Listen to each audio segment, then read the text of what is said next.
Les organisations sont des écosystèmes complexes et l'adoption des comportements et des pratiques agiles amène souvent des incompréhensions, des conflits, parce que les agents de changement ne comprennent pas bien l'ADN ou la culture de l'organisation. Résultat, les organisations n'obtiennent pas les résultats espérés, les employés sont confus et stressés, et l'adoption de l'agilité est un échec. Dans cette vidéo, je vous partage comment est interprétée l'agilité dans une organisation qui gravite au stade de développement orange.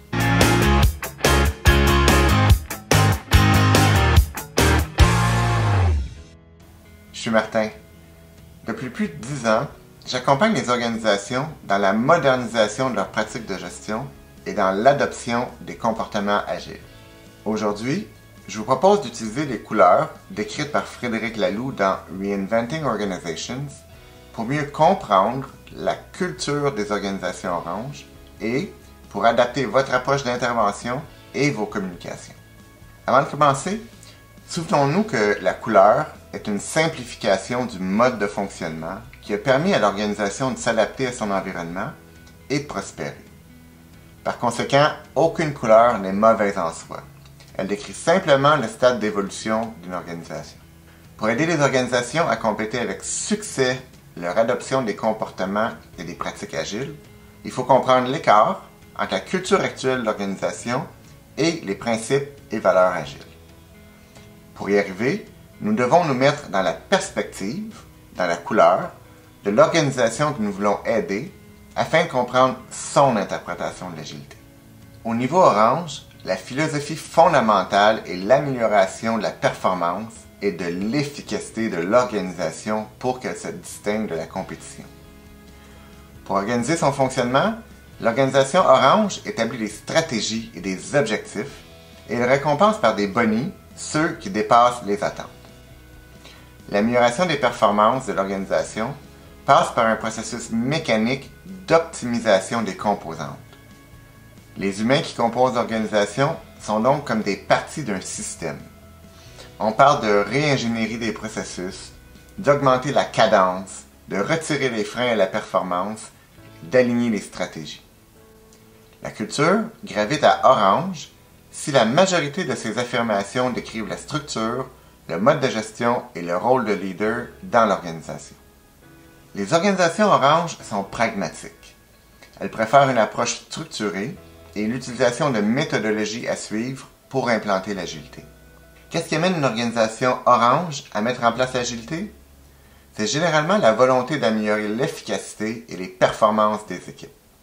L'agilité est donc perçue comme un moyen de mieux organiser le fonctionnement des individus et des équipes pour obtenir de meilleurs résultats. Dans une organisation orange, l'agilité est un outil pour augmenter les performances. L'application correcte des méthodologies devient un objectif. L'embauche d'agilistes accrédités et l'adhérence aux organisations certifiantes est une preuve que l'agilité est correctement mise en place.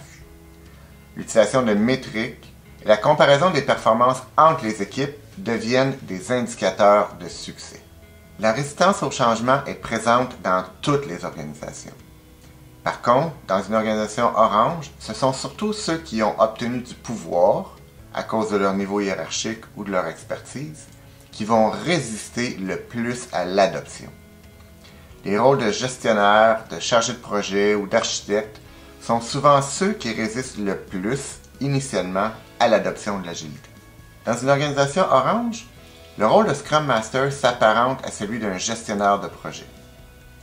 L'objectif du Scrum Master est de s'assurer que les équipes mettent correctement en place la méthodologie et qu'elles livrent rapidement de la valeur.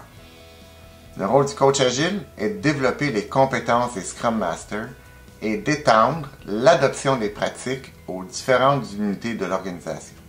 Dans une organisation orange, les gestionnaires se méfient de l'agilité parce qu'elle tend à transférer de l'autonomie aux membres des équipes. Les gestionnaires se questionnent alors sur leur contribution et craignent de perdre l'autorité et peut-être même leur emploi. Dans une organisation orange, les priorités sont déterminées en fonction des objectifs à atteindre plutôt qu'en fonction de la valeur d'affaires ou des besoins des clients. On peut le voir, l'adoption de l'agilité est plus facile dans une organisation orange.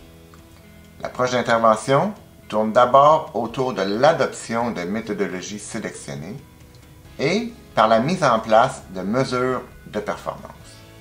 Dans une organisation orange, après que certaines équipes connaissent du succès, on s'intéresse à l'agilité à l'échelle et à la mise en place d'activités permettant d'étendre les meilleures pratiques à plusieurs équipes ou à différentes unités d'affaires.